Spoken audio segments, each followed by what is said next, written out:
Thank you so much for watching Riff TV. Now, this interview is obviously with video, but I don't interview everybody on Zoom. That's why I put it on my Talkin Rock with Meltdown podcast. We talk to rock artists from all over the genre. So check out Talkin Rock with Meltdown wherever you get your podcasts. And now to today's video interview. How you doing, brother? Good man. How are you? Making me jealous because I think, if I'm not mistaken, you're about 8 miles from where I grew up. Yeah, I grew up out in the sticks out there. I've been to that venue many times. As a matter of fact, I think Jelly Roll sold that place out last night. Were you around? No, not for Jelly Roll, I'm afraid. Checked out Niagara Falls, though. It was nice.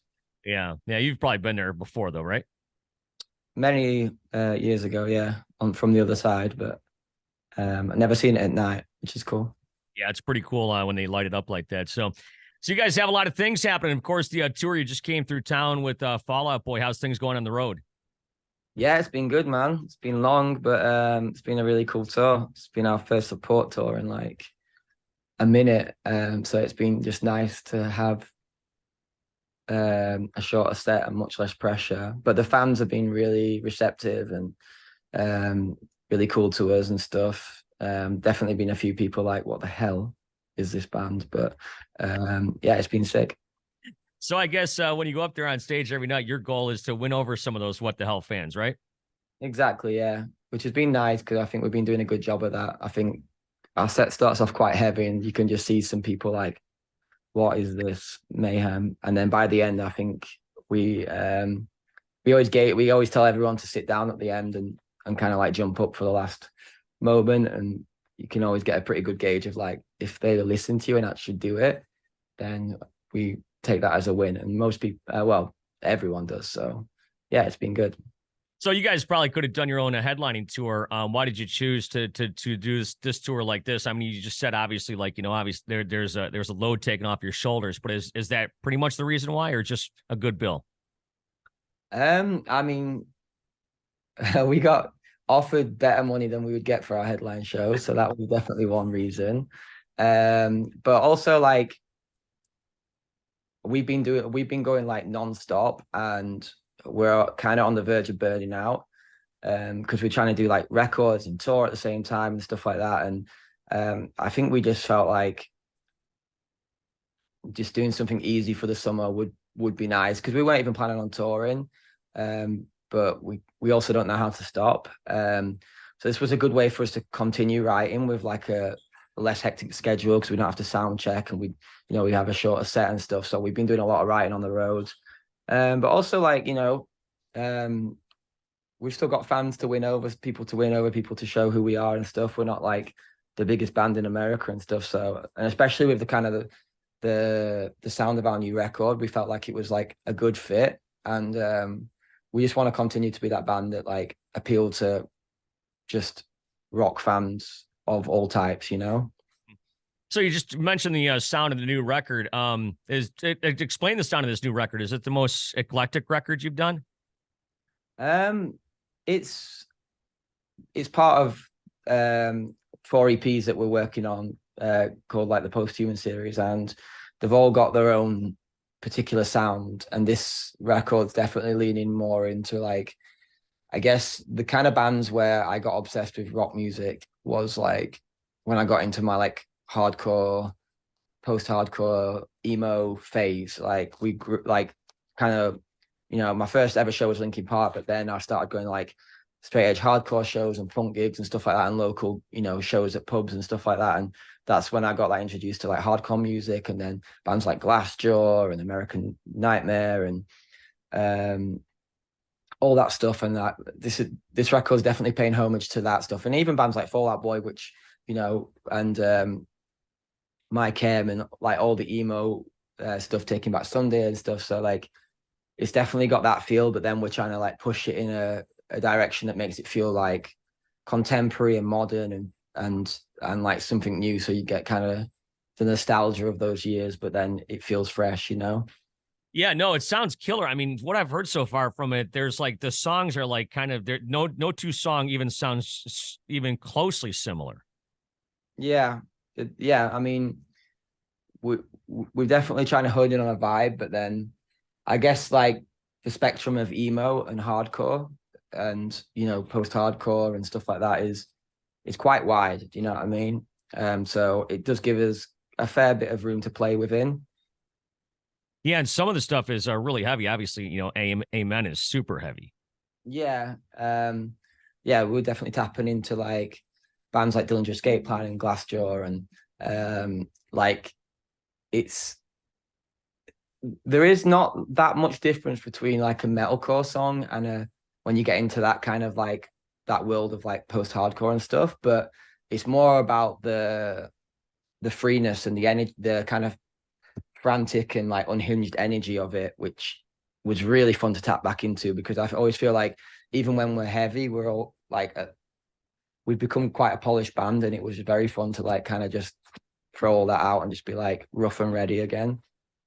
Yeah, so I was going to ask, so is this record in some ways a little more raw? Raw in the sense that it's going to be a lot more like unhinged and more expressive and less like I say polished. It's going to be more just like do exactly what you want and like be as creative as you can, and kind of almost like keep a childlike quality of like when we first started and we didn't know how, you know, how to write a song really, or even play our instruments or whatever. We just kind of just like, okay, we're going to do this riff into this breakdown into this bit, and that, like there was no kind of like, yeah, but where's the structure? Do you know what I mean? And as I think as from like, well, even Suicide Season, and as we progressed, I kind of like learned how to write a song and really tapped into that, and like, and I think I've learned the rules now, and I think it's time to go back and break them. And I think once you know the rules of writing a song, that's brilliant. But then it makes you be able to break those rules even better than before, because you know what you should do, and then you know how to kind of, I guess, transmute it or take it to a different level. And I think this record's going to be all about that. It's like, you know the rules, so don't follow them, you know? Yeah, and this record, I mean, maybe this is an obvious statement. Will it challenge the fans?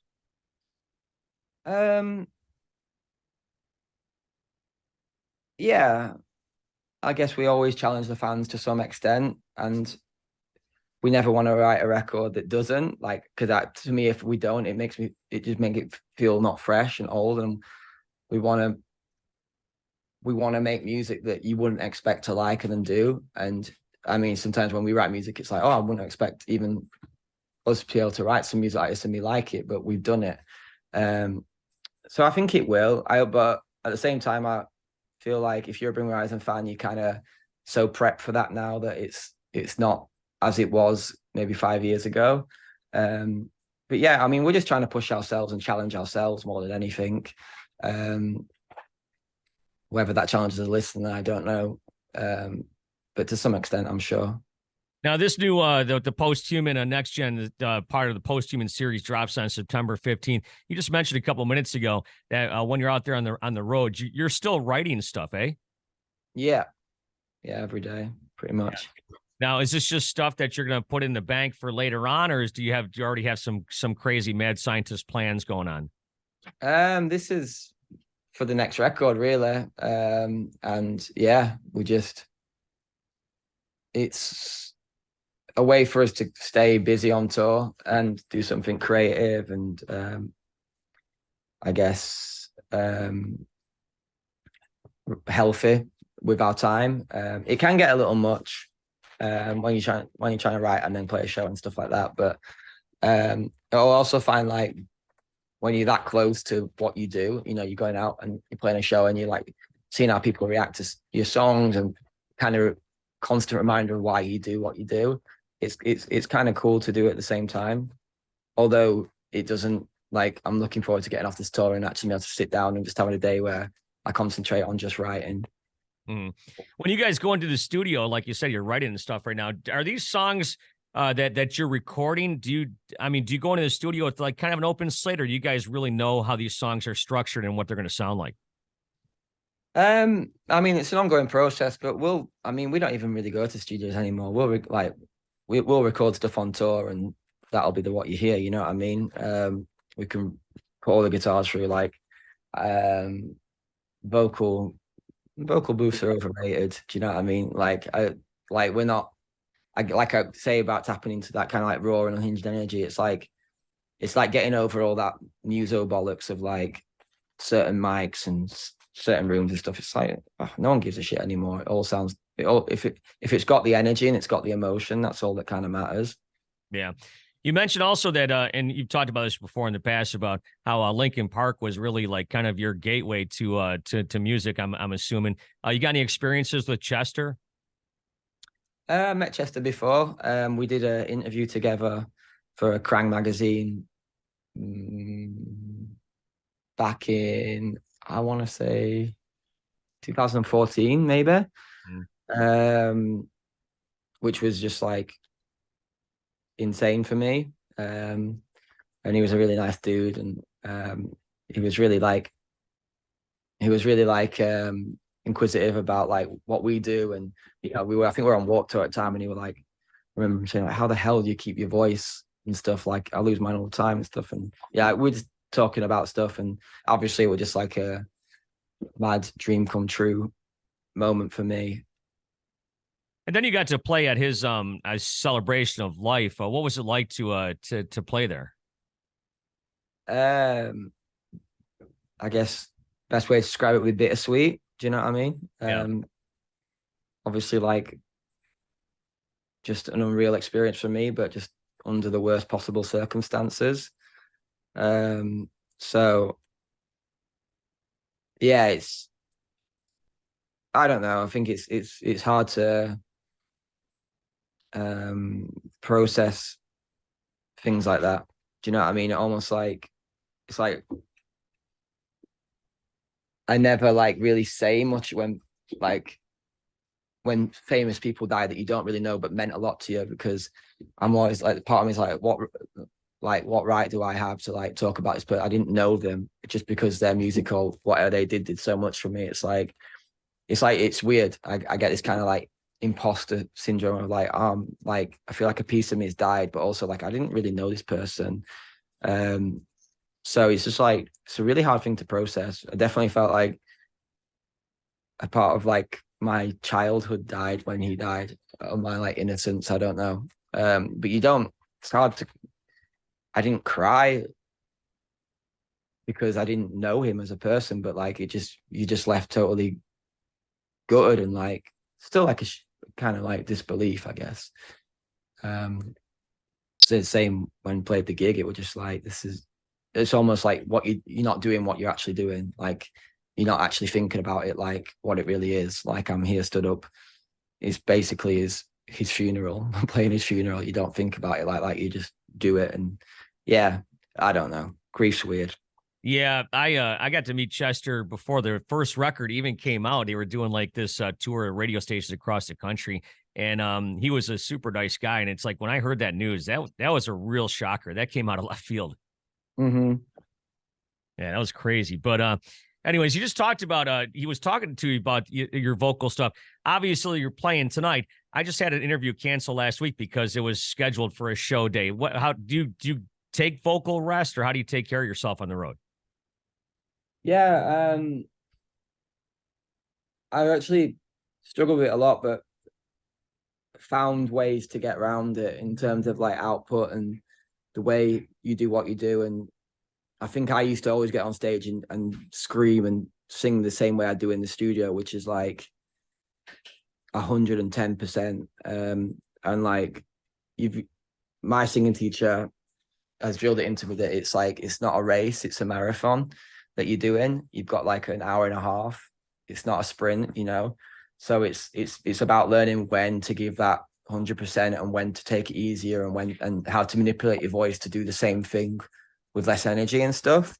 So over the years, I've just got better and better at doing that. And I actually now it's starting to become not really much of a, like I haven't lost my voice or even really, maybe it got tired a little bit, but like not to a point where like I used to, like every tour, it'd be like by fourth day, I'd be like, fuck, I've lost my voice, Yeah.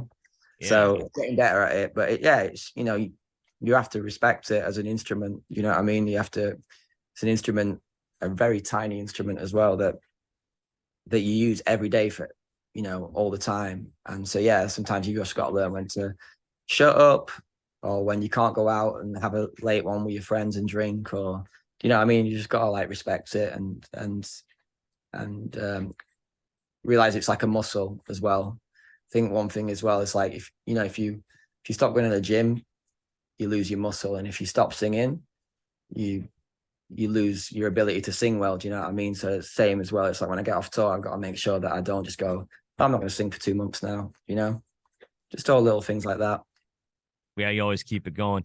Hey, just a couple more things here and we'll let you loose. And I appreciate the time. Like I said, the new record drops on September 15th. So is this Rockstar thing everything it's been cracked up to be when you were a kid? Did you think this was going to be as good or as bad, or is there bad days, good days? Tell me about being a rock star and living the public life like you do.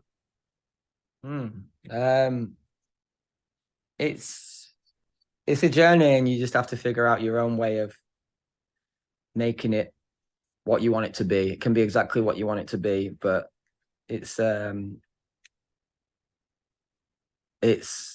easy for it to become not what you want, by chasing things that you think you want, if that makes sense. Like, I think it's all about remembering why you do what you do.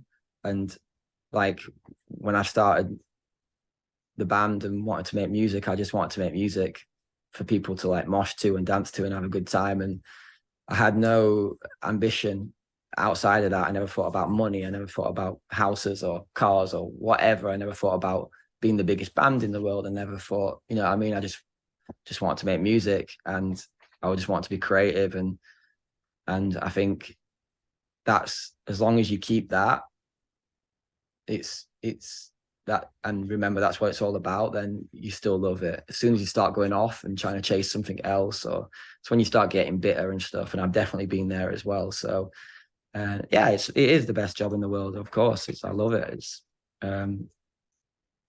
It's what I wanted to always do. I just have to remember that, you know, sometimes when I'm thinking, oh, maybe if we like water this song down, it could get on the radio and it could be a big smash. Or maybe if we took this money and did this, you know, I could buy this. It's like, nah, you've got to stay true to what you do all the time, or else you won't be happy. And it's as simple as that.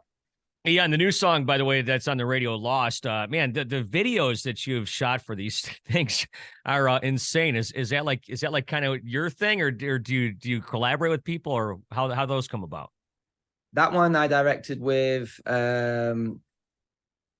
someone, and yeah, it's, I mean, again, that's like before I were in the band, I wanted to be a director. So again, it's another way of like of me getting to do one of my dreams, and again, just doing exactly what I want. Going, this is what I want it to be. I don't care. Like that video, I remember our label was like, but it's going to get censored. No one's going to watch it because you'll have to sign in on YouTube. I'm like, I don't care. I want to do this. Yeah, you were talking about, you know, being a director. Obviously, you're in a band. You got your clothing line, all that other kind of. What other kind of things would you like to do? Oh, I mean, I want to do everything. I'm always thinking about something else, but I'm also trying to stop doing that because I need to just have some time to myself as well. But I'm sure there'll be some other shit that comes up. But yeah, I'd love to do. Well, listen, enjoy the show tonight. When you're on that stage, if I'm not mistaken, when you look over to the right, you'll see the big silos there. They're still there, if I'm not mistaken, from when that place was just a farmer's field. But enjoy the show. Should be a great night out there in Western New York. I appreciate your time. Thank you so much. No worries, man. Cheers, dude.